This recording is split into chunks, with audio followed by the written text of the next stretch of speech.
வணக்கம். இன்னைக்கு ராகி தட்டு வடை எப்படி செய்யறதுன்னு பார்க்கலாம். அதுக்கு 1 கப் அளவுக்கு ராகி மாவு வச்சிருக்கேன். 1/2 கப் அளவுக்கு பொட்டுக்கடலை, 1 கைப்பிடி அளவுக்கு கருவேப்பிலையை பொடியா கட் பண்ணி வச்சிருக்கேன். 2 காஞ்ச மிளகாய் பொடிச்சு வச்சிருக்கேன். 2 டீஸ்பூன் அளவுக்கு கடலை பருப்பை நான் 1 மணி நேரம் ஊற வச்சு வச்சிருக்கேன். இந்த பொட்டுக்கடலையே இப்ப மிக்சி ஜார்ல போட்டு அரைச்சி எடுத்துக்கலாம்.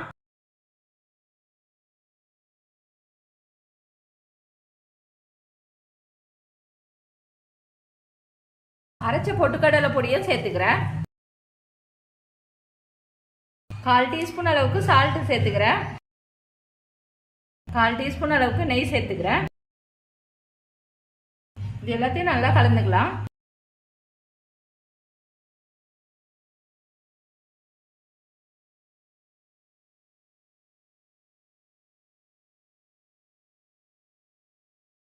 கொஞ்சம் கொஞ்சமா தண்ணி சேர்த்து பிசைஞ்சுக்கலாம்.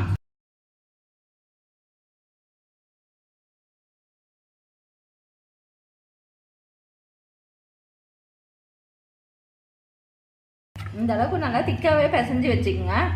இப்போ தட்டு வடை தட்டிக்கலாம். பட்டர் ஷீட்டில் தட்டி எடுத்துக்கிறேன். நீங்கள் வாழை இலை இருந்துச்சுன்னா எண்ணெய் தடவி தட்டி எடுத்துக்கோங்க.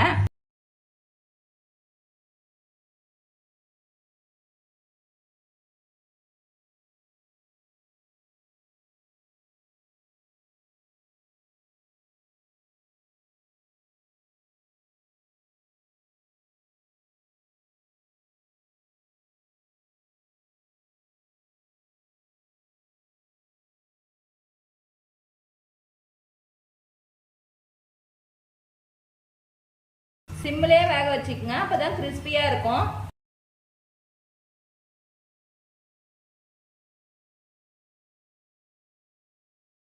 அந்த தட்டு வடையை நீங்களும் வீட்டில் செஞ்சு பாருங்க. செஞ்சு பார்த்துட்டு எப்படி இருந்துச்சுன்னு சொல்லுங்க. லைக் பண்ணுங்க, ஷேர் பண்ணுங்க, கமெண்ட் பண்ணுங்க, சப்ஸ்கிரைப் பண்ணுங்க.